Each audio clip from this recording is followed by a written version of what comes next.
Jabalpur Lok Sabha seat देश का दिल कहे जाने वाली मध्य प्रदेश और मध्य प्रदेश का दिल कहे जाने वाली जबलपुर की ये सीट है जो कि बेहद महत्वपूर्ण है।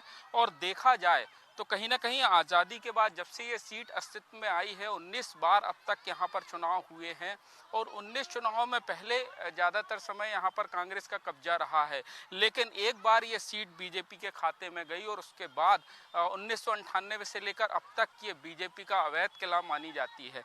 इस बार कहीं ना कहीं रोचक चुनाव है। दोनों प्रत्याशी बीजेपी के भी नए हैं और कांग्रेस के भी नए हैं और 20 साल बाद कहीं ना कहीं दोनों ही प्रत्याशी नए हैं जिनको पार्टी ने मैदान में मौका दिया, क्योंकि 20 साल तक लगातार यहां से सांसद रहे हैं राकेश सिंह और 2023 में विधानसभा चुनाव जीतकर वो मध्य प्रदेश में वर्तमान में कैबिनेट मंत्री हैं। नए प्रत्याशी हैं। देखना होगा कि 19 तारीख को जब यहाँ पर प्रथम चरण में मतदान है तो जनता किसे अपना मत देती है और जब 4 जून को रिजल्ट आएंगे तो जनता किसे अपनी जीत का आशीर्वाद देती है। जबलपुर की सीट से 18,96,000 मतदाता हैं जो अपने मताधिकार का प्रयोग करेंगे और 19 प्रत्याशी मैदान में हैं। मुख्य मुकाबला कांग्रेस और बीजेपी के बीच है और 28 सालों से अगर बात की जाए तो ये सीट बीजेपी की रही है और हर चुनाव में बीजेपी का जीत का अंतर दुगना होता गया। पिछले 2019 के चुनाव की बात की जाए तो बीजेपी के राकेश सिंह 4.5 लाख से अधिक मतों से जीते थे।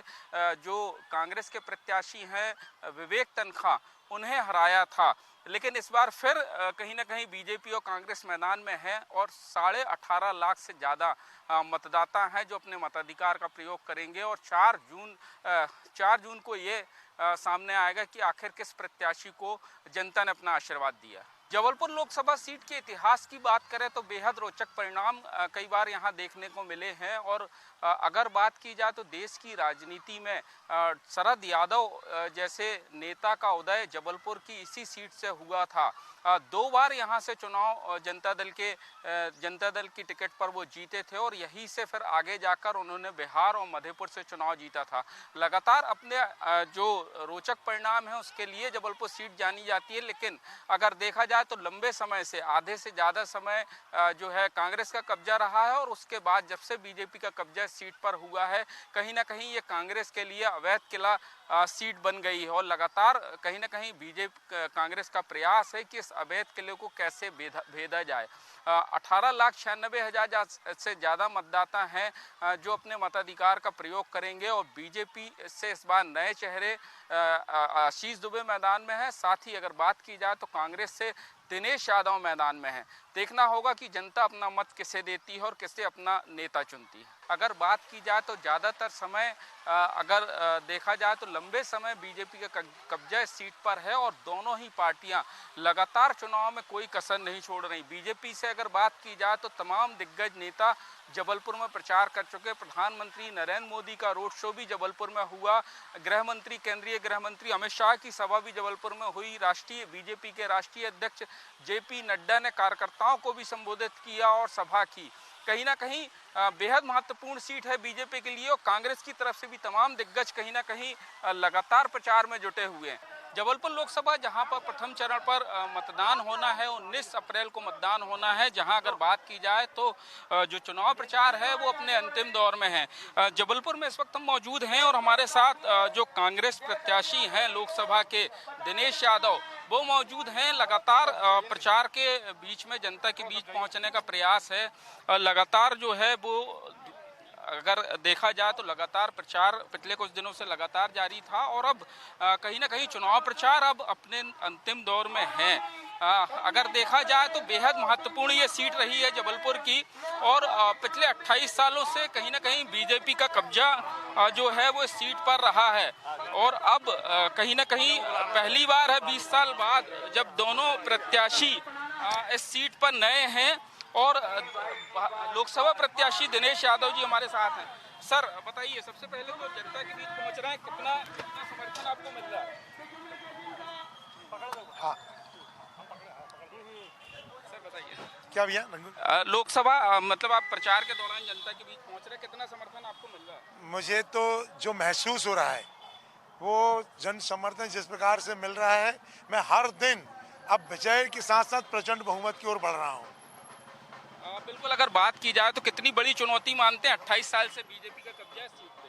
अब मुझे कोई चुनौती नहीं लग रही है, क्योंकि मुझ जैसे एक अदना से छोटे से कार्यकर्ता के लिए भारतीय जनता पार्टी की बड़ी बड़ी शख्सियत यहाँ आ चुकी हैं और वो समझ गए हैं अब यहाँ कि ये यहाँ पर बदलाव का मौसम है, इसलिए अब उन्होंने आना भी बंद कर दिया है। और कितने से अब ये जीत होगी इसका मैं आपको जवाबदारी देता हूँ कि आप पब्लिक में जाके इसका सर्वे कर लीजिए। एक वोट एक नोट की अपील भी आप कर रहे हैं, क्या वजह है, क्यों जनता से आप एक नोट मांग रहे हैं? ये हमारी आवश्यकता भी है और हमारी मजबूरी भी है।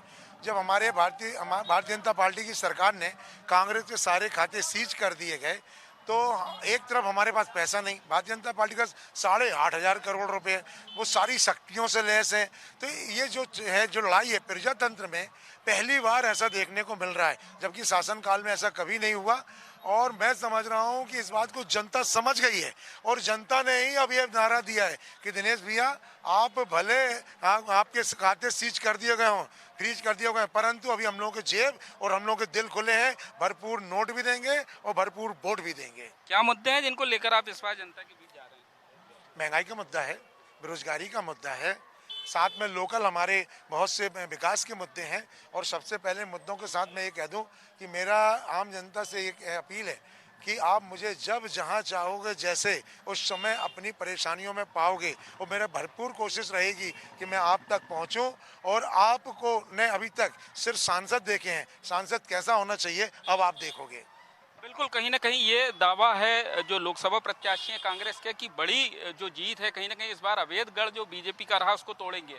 लगातार अगर बात की जाए तो पूर्व कैबिनेट मंत्री हैं लखन घनघोरिया, जो लगातार इस लोकसभा की जिम्मेदारी संभाले हुए हैं, लगातार चुनाव प्रचार में जनता के बीच जा रहे हैं। प्रकार से पूरे रास्ते भर हमारी जनसंपर्क यात्रा को आम जनमानस का सहयोग और सपोर्ट मिल रहा है।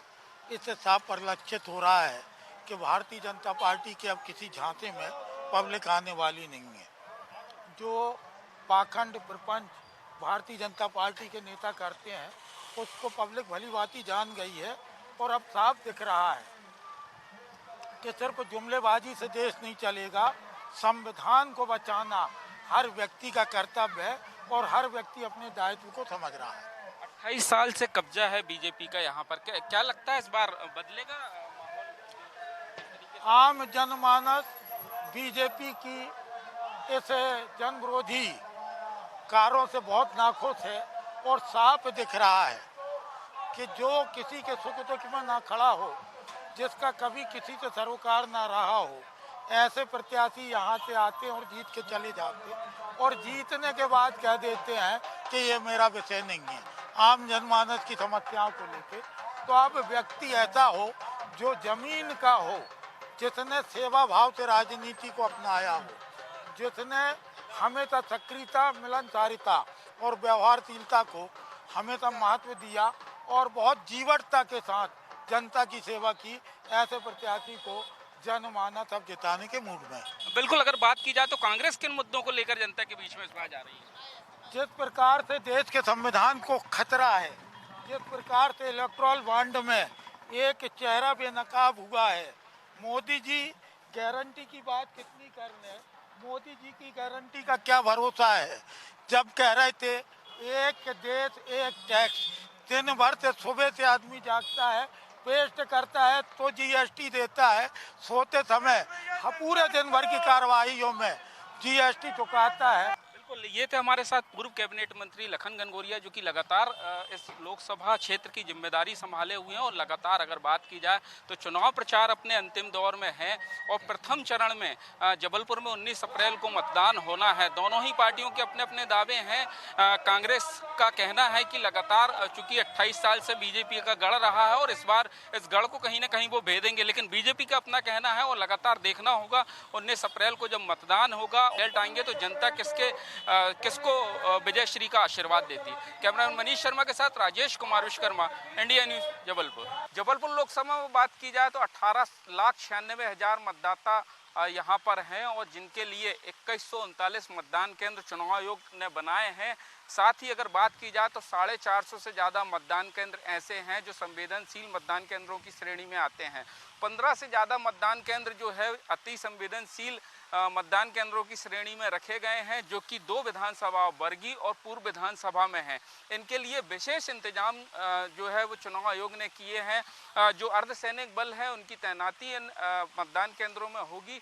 साथ ही अगर बात की जाए तो बॉडी बॉर्न कैमरे के जरिए 24 घंटे जब मतदान शुरू होने से लेकर मतदान खत्म होने तक कहीं ना कहीं जो नज़र है वो रखी जाएगी। बॉडी बॉर्न कैमरे के जरिए अर्धसैनिक बल जो है वो इन मतदान केंद्रों में नज़र रखेंगे। वेबकास्टिंग के जरिए मॉनिटरिंग होगी। साथ ही LCD जो मोबाइल वैन हैं वो यहाँ पर तैनात की जाएगी, जो CCTV कैमरों से लैस होगी और 24 मतदान शुरू होने से लेकर मतदान खत्म होने तक लाइव रिकॉर्डिंग जिसकी कंट्रोल रूम में देखी जा सकेगी। तमाम इंतजाम चुनाव आयोग ने किए हैं ताकि निष्पक्ष मतदान जो है वो हो सके। और अगर बात की जाए तो बेहद अहम और महत्वपूर्ण सीट जबलपुर की लोकसभा सीट है और 18,96,000 मतदाता 19 अप्रैल को अपने मतदान का प्रयोग करेंगे। जबलपुर लोकसभा का पहले चरण में मतदान है 19 अप्रैल को। लगातार प्रत्याशी कहीं ना कहीं अपने चुनाव प्रचार के अंतिम दौर में है, लगातार जनता तक पहुंचने का प्रयास कर रहे हैं और हमारे साथ मौजूद हैं बीजेपी के प्रत्याशी आशीष दुबे।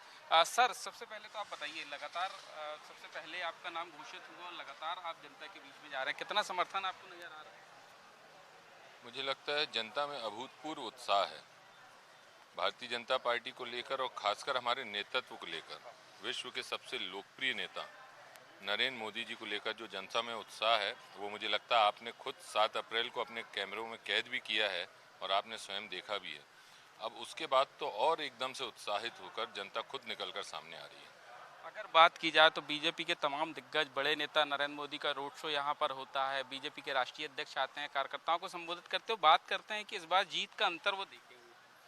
लगता है रिकॉर्ड बनेगा मध्य प्रदेश में? देखिए, मैं तो प्रत्याशी हूँ, इस पर मेरी टिप्पणी करना उचित नहीं है, लेकिन 4 तारीख को हम और आप बात करेंगे इस विषय पर। अगर बात की जाए तो कौन से 28 साल से लगातार बीजेपी का कब्जा इस सीट पर है, कौन से ऐसे मुद्दे हैं जिसको लेकर आप एक बार फिर जनता के बीच में, आप नए प्रत्याशी हैं और जनता के बीच में?